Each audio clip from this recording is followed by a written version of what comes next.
Hey, y'all, come look at this.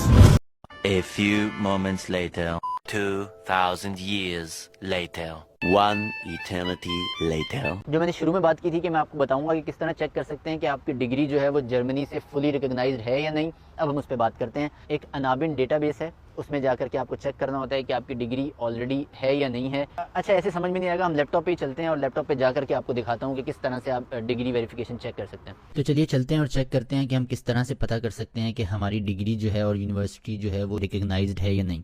मैं अपनी example ले लेता हूँ। फॉर एग्जांपल मेरी जो डिग्री थी बैचलर्स इन कंप्यूटर साइंसेज वो बहरिया यूनिवर्सिटी से थी, तो मैं अपनी एग्जांपल बना करके चेक करता हूँ। इसी तरह आप लोग भी चेक कर सकते हैं अपनी अपनी डिग्री। सबसे पहले हमने जाना है अनाबिन की वेबसाइट पे। ये लिंक है, ये मैं डिस्क्रिप्शन में भी पोस्ट कर दूंगा। जब आप इस वेबसाइट पर जाएंगे सबसे पहले तो लेफ्ट हैंड साइड पर आपके पास दो ऑप्शन आ रहे हैं, यूनिवर्सिटी डिग्रीज एंड इंस्टीट्यूशंस। अच्छा, नॉर्मली ये वेबसाइट जो होगी ये होगी जर्मन में, ठीक है। ये इस तरह से आपको कुछ दिख रही होगी, तो आपको इसको ट्रांसलेट कर लेना है ताकि आप इसको समझ सकें बेहतर तरीके से। तो ये इंग्लिश में ट्रांसलेट हो गई है अब आपकी वेबसाइट। तो सबसे पहले हम जाते हैं इंस्टीट्यूशंस में। पहले मैं चेक करता हूँ कि मेरी यूनिवर्सिटी जो है वो जर्मनी में रिकग्नाइज है या नहीं। इंस्टीट्यूशंस में जाकर के सीख, सबसे पहले हम अपना कंट्री सेलेक्ट कर लेते हैं, पाकिस्तान। ठीक है, अभी पाकिस्तान की सारी यूनिवर्सिटीज़ आ गई। ऐसे भी देख सकते हैं एक एक करके, लेकिन ऑफ कोर्स मैं यहाँ पर मज़ीद फ़िल्टर्स भी हैं, लेकिन मैं सिंपल अगर यहाँ पर लेट्स से बहरिया लिख के सर्च करता हूँ तो ये मेरी बहरिया यूनिवर्सिटी यहीं पर आ गई। इस तरह आप अपनी यूनिवर्सिटीज़ यहाँ पर लिख के सर्च कर सकते हैं, या यहाँ पर आप इसको मज़ीद फ़िल्टर्स दे सकते हैं, अपने सिटी दे सकते हैं, या डायरेक्टली यहाँ पे सर्च कर सकते हैं इस तरह, ठीक है। अच्छा, अब मेरी बहरिया यूनिवर्सिटी यहाँ पर मुझे शो हो गई। अब मैं इसको प्लस पे क्लिक करके चेक करूँगा मज़ीद इसकी डिटेल्स। मेरा यूनिवर्सिटी का एड्रेस लिखा हुआ है, बाकी सारी चीज़ें। अच्छा, स्टेटस, स्टेटस इज़ इंपॉर्टेंट। यहाँ पर H+ है, इसका मतलब है मेरी यूनिवर्सिटी रिकग्नाइज्ड है। अगर इस पर क्लिक करके हम मज़ीद यहाँ पर पढ़ते हैं, एक H+ होगा, एक H- होगा। H- का मतलब है कि यूनिवर्सिटी मेरी रिकग्नाइज नहीं है। H+ स्टेटस का मतलब है कि यूनिवर्सिटी जो है वो रिकग्नाइज्ड है।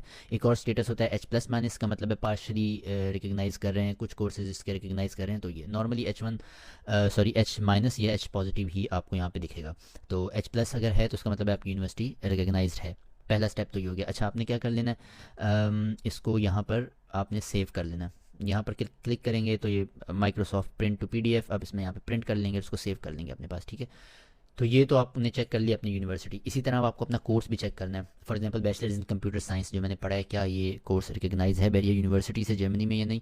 तो अब हम यहाँ पर यूनिवर्सिटी डिग्रीज़ में आ जाएंगे। Second tab search for degrees. Company जो कंट्री है मेरा ऑलरेडी सेलेक्ट हुआ हुआ है, पाकिस्तान। अम, अच्छा अच्छा, यहाँ पर मैं सेलेक्ट करूँगा, मेरा बैचलर्स जो है वो 4 साल का है। डन हो गया। ऑल स्टडी प्रोग्राम यहाँ पर आप कर सकते हैं, या आप यहाँ पे लिख सकते हैं नीचे बैचलर्स ऑफ कंप्यूटर साइंस। तो मैं क्या करता हूँ, मैं कंप्यूटर साइंस, अच्छा ये 2 दफ़ा आ रहा है कंप्यूटर साइंस, सेम स्पेलिंग है, आई डोंट नो व्हाई। खैर, मैं पहले वाले पे जाके देखता हूँ, बैचलर्स ऑफ कंप्यूटर साइंस, ठीक है, या bachelor of science in computer science. I think मेरा bachelor of science in computer science था। तो इसी तरह मैं अब ये कोर्स आ गया यहाँ पर, bachelors of science in computer science, 4 year का कोर्स है, BScs ये सब आ रहा है। अब यहीं पे मैं चेक करूँगा ये सारी यूनिवर्सिटीज़ जो जो रिकग्नाइज हैं, जैसे फॉर एग्जांपल मेरी बहरिया यूनिवर्सिटी यहाँ पर आ गई H+ के साथ, ठीक है। तो इसका मतलब है कि मेरा ये कोर्स जो है ये रिकग्नाइज्ड है। अच्छा, तो आपने क्या करना है कि इसको भी आपने डाउनलोड कर लेना है। इसी तरह माइक्रोसॉफ्ट प्रिंट टू PDF, आपने इसको भी प्रिंट करके अपने पास PDF में सेव कर लेना है। और ये दोनों डॉक्यूमेंट्स जो है ये अपने एम्बेसी लेकर के जाने हैं। इसका मतलब है कि मेरी जो डिग्री है वो जर्मनी में रिकग्नाइज्ड है और मेरी यूनिवर्सिटी की डिग्री है। इसका मतलब है कि मुझे कुछ पॉइंट सिस्टम में कहीं पे जाने की ज़रूरत नहीं है।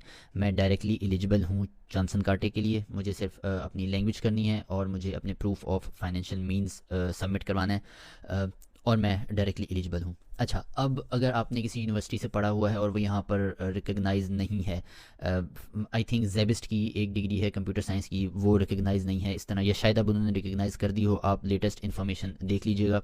तो अब अगर कोई आपके पास ऐसी डिग्री आपने की है जो कि यहाँ पर नहीं आ रही H+ स्टेटस में, तो आपने क्या करना है, अब आपने जाना है जैब में आपने अप्लाई करना है अपनी रिकग्निशन के लिए। इस पर डिफरेंट सेपरेट वीडियोस बनी हुई है, ये प्रॉपर टॉपिक है, मैं भी बना दूंगा इन फ्यूचर। वरना आपने ऐसा करना है कि दूसरे यूट्यूबर्स ने वीडियो बनाई होगी बिल्कुल जैब पे, ZAB, वो आप देखें कि किस तरह से आप जैब की रिकग्निशन करवा सकते हैं।